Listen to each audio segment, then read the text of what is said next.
حضرت بشر آفی رحمتullah علیہ سے سارا زمانہ پیار کرتا تھا۔ بغداد کا ایک تاجر کہتا ہے مجھے نہیں بابا اچھا لگتا تھا۔ ہمارا اپنا اپنا ذہن ہے نا، ہم کہتے ہیں میں نے جدھر ساری دنیا جا رہی ہے وہاں نہیں جانا، کہتے ہیں کہ وہ بابا مجھے نہیں اچھا لگتا تھا، حالانکہ سارا بغداد عزت کرتا۔ کیوں نہیں اچھا لگتا تھا؟ کہتے ہیں اس لیے کہ بابا نہ صرف فرض مسجد میں پڑھتا تھا، باقی نماز گھر جا کے۔ تو میں کہتا تھا اتنا ولی ہے تو باقی بھی مسجد میں پڑھے۔ کہتے ایک دن میں نے کہا جسوسی کرنی ہے اس کی، جو کہ اسلام میں منع ہے۔ کہتے ہیں حضرت بشر آفی رحمتullah علیہ نے جمعے کے فرض پڑھے، فرض پڑھ کے نکل گئے دوڑ کے۔ فرماتے ہیں میں پیچھے ہو گیا، میں نے کہا میں نے سنتیں چھوڑ دی ہیں پر اس کا پتہ کرنا ہے، سنت نفل بعد میں پڑھوں گا۔ کہتے ہیں حضرت بشر آفی جلدی سے نا ایک کباب والی دکان پہ گئے، وہاں سے کباب خریدے، اور میں نے کہا بوڑھے کی عمر دیکھو اور اس کے ذائقے دیکھو، اس عمر میں بھی کباب کھائے گا۔ اوئے ہوئے، مولوی کو روٹی نے ستایا تھا، اس لیے سنت اور نفل چھوڑ آیا ہے۔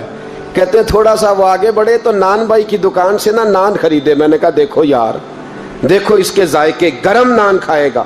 بہت سارے لوگ بغداد میں رات کی روٹی کھاتے پر یہ گرم کھاتا ہے۔ کہتے ہیں حضرت وہ نان اور کباب لے کے نا جنگل کی طرف مڑے تو میرے دل میں خیال آیا یار بڑا ہی اس آدمی کا عجیب ذہن ہے، یہ اب سبزے پہ بیٹھ کے یہاں موج کرے گا، کھائے پیے گا، اور سنت نفل چھوڑ دی، اللہ ہزاروں مرید ہیں۔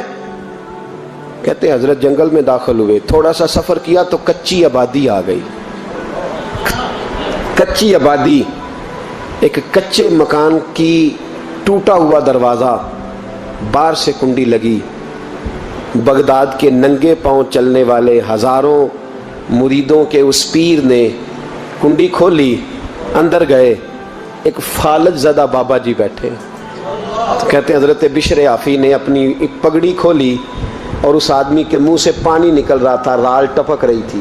کہتے پہلے اپنی پگڑی سے منہ صاف کیا، پھر پیالے سے پانی ڈال کے منہ دھویا، پھر حضرت اس کے ٹانگوں پہ کپڑا ڈال کے روٹی کا لقمہ توڑ کے اس کے منہ میں ڈال کے کہنے لگے بابا ناراض نہ ہونا، جمعے والے دن مجھے دیر ہو جاتی ہے، ابھی تو میں نے سنت اور نفل بھی پڑھنے ہیں، ناراض نہ ہونا، مجھے دیر ہو جاتی ہے۔ کہتے ہیں وہ بابا رو پڑا اور کہنے لگا بشر یار 14 سال ہو گئے تو روز آتا ہے، 14 سال، یہ ایک صدی کا قصہ ہے، 2-4 برس کی بات نہیں، 14 سال سے تو روز آتا ہے، میں پتہ نہیں کب تک لاش بنے پڑا رہوں گا، تو کب تک آئے گا؟ حضرت بشر آفی نے بابے کے یہاں سے پوچھ کے کہا بابا فکر نہ کر، آج کے بعد یہ جملہ نہ کہنا کہ تو میرے لیے بوجھ ہے۔ فرمایا لوگ سمجھتے ہیں کہ میں نے عبادت کر کے مقام پایا ہے، لوگ سمجھتے ہیں میں نوافل زیادہ پڑھتا ہوں، دنیا جانتی ہے کہ میری رات کی تسبیح زیادہ مضبوط ہے، پر میں ان میں سے کوئی بات بھی نہیں، میں تو تیری نوکری کرتا ہوں تو اللہ نے میری عزتوں میں اضافہ فرما دیا ہے۔ سوچ ہی صاف نہیں، نظریہ ہی ٹھیک نہیں، فکر ہی ٹھیک نہیں۔ اسلام نظریے کا مذہب ہے، سوچ کا۔ مسند امام احمد بن حنبل کی حدیث سنی، حضرت انس بن مالک فرماتے ہیں جب انسان نے روزہ رکھا ہوتا ہے نا تو روح ویسے ہی پاک ہوتی ہے اس کی۔ میں نے یہ سوچا کہ کچھ باتیں ایسی کی جائیں جس سے تھوڑی سی سوچیں بھی تبدیل ہو، کچھ سوچوں کا وضو، سوچوں کا غسل، افکار و نظریات کی بھی بات ہو۔ ہم سمجھتے ہیں کہ شاید کثرت عبادت اصل ہے۔ اقبال کہتے ہیں یہ ذکر نیم شبی، یہ مراقبے، یہ سرور، تیری خودی کے اگر نگہباں نہیں تو پھر کچھ بھی نہیں ہے، تیری خودی کے اگر، اور پھر عام چیز نہیں کہا یہ ذکر نیم شبی، سویرے سحری کا ذکر، یہ مراقبہ، یہ جو تو گھنٹوں اللہ کی یاد میں بیٹھا رہتا، یہ سرور، کہتے بے کیف عبادت نہیں، سرور والی، یہ ذکر نیم شبی، یہ مراقبے، یہ سرور، تیری خودی کے اگر نگہباں نہیں، اگر تیرے نظریے کو نہیں بدل سکے، تیری سوچ نہیں بدل سکے، تیرا ایمان مضبوط نہیں کر سکے، تیری خودی کی اگر نگہباں نہیں تو پھر کچھ بھی نہیں۔ اور خرد نے کہہ بھی دیا لا الہ الا اللہ تو کیا حاصل، دل و نگاہ، دل و نگاہ، دل و نگاہ اگر مسلمان نہیں تو پھر کچھ بھی نہیں، دل و نگاہ۔ اقبال کہتے ہیں ایک دل کا کلمہ پڑھ، دوسرا نظر کا کلمہ پڑھ، ان پہ پابندی لگا۔ دل و نگاہ اگر مسلمان نہیں تو پھر تو کچھ بھی نہیں، کچھ بھی نہیں۔ حضرت انس بن مالک کہتے ہیں میں حضور کے پاس بیٹھا تھا، حضرت عبداللہ ابن عمر بھی بیٹھے تھے، کوئی بات ہو رہی تھی، ایک حجرے میں بیٹھے تھے، دروازے پہ دستک ہوئی، مسند امام احمد میں حدیث ہے، نبی پاک علیہ السلام نے فرمایا انس دروازہ کھولو، دروازے پہ وہ بندہ ہے جس کو اللہ بغیر حساب کتاب جنت عطا فرمائے گا، وہ بندہ ہے دروازے پہ۔ حضرت انس بن مالک کہتے ہیں میں نے دروازہ کھولا تو بندہ دیکھا، غریب سا ایک انصاری صحابی، اور بندہ بڑا سادہ، وضو تازہ کر کے آیا ہے تو پانی کے قطرے داڑھی سے بہہ رہے، اور چمڑے کے جوتے اس نے لپیٹ کے تو بغل میں چھپائے ہوئے، آ کے عطائیات کی حالت میں بیٹھا، حضور سے دو چار باتیں کی، چلا گیا۔ ہم اس کا رنگ دیکھتے رہے اور مصطفیٰ کا کرم دیکھتے رہے۔ اس کو حضور نے جنتی کہا ہے۔ کہتے ہیں اگلے دن اسی ٹائم اسی وقت ہم حضور کے پاس بیٹھے تھے، پھر دروازے پہ دستک ہوئی، حضور نے فرمایا دروازہ کھولو، دروازے پہ وہ بندہ ہے جسے اللہ بغیر حساب کتاب جنت عطا فرمائے گا، بغیر حساب۔ کہتے ہیں دروازہ کھولا، اور جیسے ہی میری نظر پڑی، بندہ بھی وہی ہے جو کل آیا تھا، اور انداز بھی وہی ہے جو کل تھا، اسی طرح پانی کے قطرے، اسی طرح جوتے بغل میں، السلام علیکم، کل حضور فلاں بات کی تفصیل پوچھنی مجھ سے رہ گئی تھی، غلطی ہوگی، دوبارہ آیا ہو۔ اس نے اپنی گفتگو کی، چند جملوں میں بات سمیٹی، چلا گیا۔ فرماتے ہیں اتفاق کی بات کہ دن تیسرا، بندے بھی ہم دونوں، میں اور عبداللہ ابن عمر، حضرت انس بن مالک کہتے ہیں دونوں بیٹھے تھے، سیم ٹائم سیم ڈے۔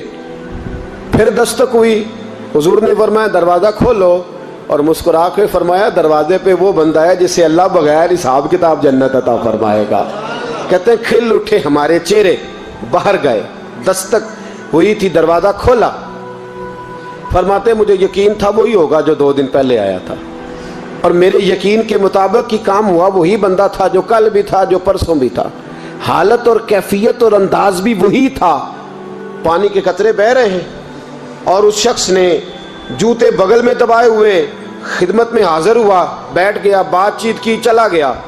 حضرت انس بن مالک کہتے ہیں تھوڑی دیر ہوئی تو حضور بھی تشریف لے گئے۔ حضرت عبداللہ ابن عمر مجھے کہنے لگے یار ویسے کتنے اس کے نصیب ہیں، کتنے نصیب ہیں، کوئی آیا لے کے چلا گیا، کوئی آیا لے کے چلا گیا، کوئی عمر بھر بھی نہ پا سکا، میرے مولا تجھ سے گلا نہیں، یہ تو اپنا اپنا نصیب ہے، یہ تو اپنا اپنا، اور نہ کسی کے حال پہ طنز کر، نہ کسی کے غم کا مذاق اڑا، وہ جسے چاہیں جیسے نواز دے، یہ مزاج لطف رسول ہے صلی اللہ تعالی علیہ وسلم۔ کہتے ہیں ہم لوگ گفتگو کرنے لگے، عبداللہ ابن عمر مجھ سے کہنے لگے یار ویسے پتہ کرنا چاہیے یہ کون سا عمل کرتا ہے، پتہ کرنا، جیسے ہم نہیں پتہ کرتے کہ یہ بندہ بڑا چمک گیا، پتہ کرو کون سا کاروبار کرتا ہے، ذرا اس کی جاسوسی تو کرو۔ اور بندے بھی بڑے سمجھدار ہیں، وہ سائیڈ بزنس نہیں بتاتے، وہ کہتے ہیں وہ جو میرا علیحدہ ہے وہ نہیں بتانا، کہیں یہ نہ شروع کر لے۔ حالانکہ انسان کے پاس جو خوبی، جو اللہ نے اسے دولت دینی ہوتی ہے، وہ اپنا اپنا نصیب ہوتا ہے، وہ گھر میں بیٹھے بھی اللہ عطا کر دیتا۔ وہ کہتے ہیں کہ پتہ کرو کیا عمل کرتا ہے، تو حضرت عبداللہ ابن عمر کہتے ہیں میں اس کے پیچھے ہو گیا، اس سے سلام لی، تو میں نے کہا مجھے 2-3 دن کے لیے مہمان بنا لو گے، مان نہ مان میں تیرا مہمان، 2-3 دن کے لیے مہمان بنا لو گے؟ تو کہتے ہیں مجھ سے کہنے لگا کوئی گھر میں جھگڑا ہو گیا، کیونکہ پڑوس میں تو تمہارا قریب ہی تو تمہارا گھر ہے، میرے مہمان بننے ہو، کچھ جھگڑا ہے؟